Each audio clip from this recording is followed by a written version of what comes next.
Good morning, everybody. Happy Friday. My name is Sam, and I'll be here to talk about the Wi-Fi Pros Slack group. If you've been here before, or if you've been to an WLPC in the past, let's say 5 years or so, this is the exact same presentation, just updated with stats from, I think, earlier on Wednesday. So I'm here to talk, obviously, about the Wi-Fi Pros Slack. The Slack is adminned by three people, and none of us look like the pictures that are on the screen anymore. That tells you how long I've been doing the presentation. Myself, May on the left, and then Phil Morgan on the right.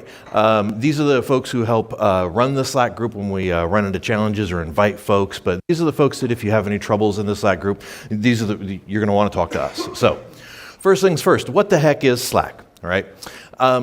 Slack is a cloud-based set of proprietary team collaboration tools and services. And if you've got gray in your beard, it's the modern-day representation of IRC, right? Clients available for all platforms. So if you've got a device that connects to the network, you can get on Slack. Slack really is a place for us to have unencumbered conversations, right? The point of Slack is that I can type, and once I hit 280 characters, I can continue to finish my thought, and then I can engage with people in a more fluid manner than, say, some of the other social media platforms. We can see we've got a variety of channels that we connect to that we have our topics sorted by. So we try and keep things a little bit corralled. So if you have a particular interest, you can go and say, talk tools or healthcare or, pick a vendor and the like. Yep. Why? Why do we have a Slack group? Well, many, many years ago, May and I were sitting around and we were sort of cogitating about the Twitter nastiness that was going on. Lots of people sniping back and forth with these short little 140 character messages. And we thought, gosh, there's got to be another way, right? There's so many great things about this community and there's so many events that we go to like this, but in between events, we all just sort of hang out on Twitter and yell at each other, right? And that's just awful. And so we needed a place to come so that everybody could be invited. We wanted it to be a non-exclusive group, not exclusive to sort of Wi-Fi people, but we didn't want to create yet another clique in the industry. And so we decided we were going to tackle an everybody welcome social media platform, and so we did. As of Monday, we have over 1,500 registered users. Registered users are users who have contacted myself or May or Phil. We don't accept blind invites, meaning you must talk to one of us in order to be invited into the group. So we don't allow bots. We don't allow, we make sure that there's a real person there, right? The only exception to that is here at these events where we'll throw up a URL where you can self-register. But everybody who is in there has gone out of their way to message us on Twitter or wherever and say, hey, I would like an invite. You can see that as we've grown over the years, just the number of trending messages that we see, all the way on up to our stats that I pulled again, I think on Tuesday, was over 412,000 messages cumulative and over 19 gigs of storage being used. Now, these are some of the stats. We don't get a whole lot of stats out of the platform, so I'm trying to share in the spirit of openness sort of what we can get. And what we can get are things like this, our weekly active users from the inception of the Slack group. Now, when I look at this, a couple of interesting things pop out to me. All of these little dips, you can see that they're pretty consistently paced throughout the Slack group. As it turns out, this is the last week of the month, and so we can see sort of the Christmas fall off or the year-end fall off, where everybody just sort of disconnects for a while. Another interesting trend that we see are these spikes over here. These spikes over here are every year right at WLPC time in Phoenix. I wonder why there's a little spike in users, huh?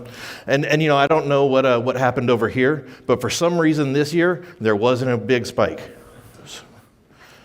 2021. This is one of the only other stats that we get, where people are reading messages. And this is a percentage of messages transmitted in public channels, in private channels, or in direct messages.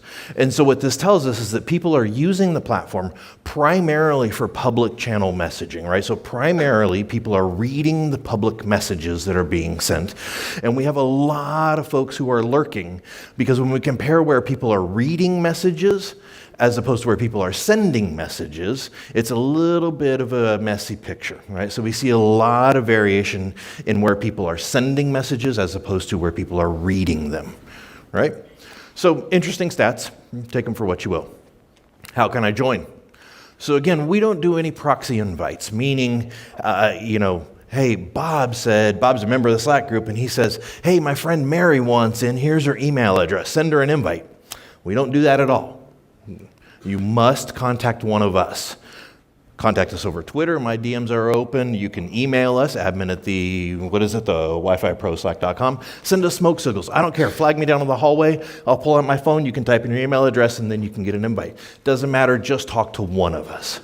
This is the information that I would like you to share. If you're going to tweet about this session, this is the session, this is the page that I would like you to send out. Okay, cool. This information, don't share, please.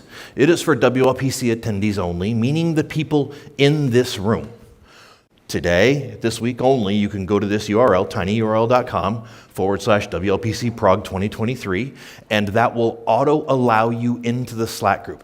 While you've got your cameras up, and the email address we suggest you use, when you sign up, they do recommend you use your work email address. We, the Slack admins, do not recommend you use your work email address. People tend to change jobs. They don't tend to change their personal email address. Now, you can use whichever email address you like, I don't care, but if you change your job, you're gonna have to get another re-invite to get back in. That URL is bound to this QR code. If you were taking a picture of it earlier, sorry, but this is probably an easier way to join. Haha. I'll put it back up here in a second. We do have some rules of engagement, right? Every once in a while, things get a little out of line, and so we have to have some guardrails. So, what is it? The don't be a dick rule, right? Don't do bad things on our platform, please. It gives everybody a bad time. We do have a handful of vendor channels. You'll see them when you're in the Slack group. We try and keep the vendor stuff corralled to the particular channels. If there's an Aruba channel or a Cisco channel or an Ekahau channel, whatever, and you are in those channels, expect to be talked to by employees of those organizations. They're not dedicated to those organizations, but we do have a lot of folks in organizations that want to just go keep a finger on the pulse of the industry. So that's where we put vendors. We try and keep vendors and solicitation into the vendor channels, out of the general channel. Thank you. Here's that QR code again.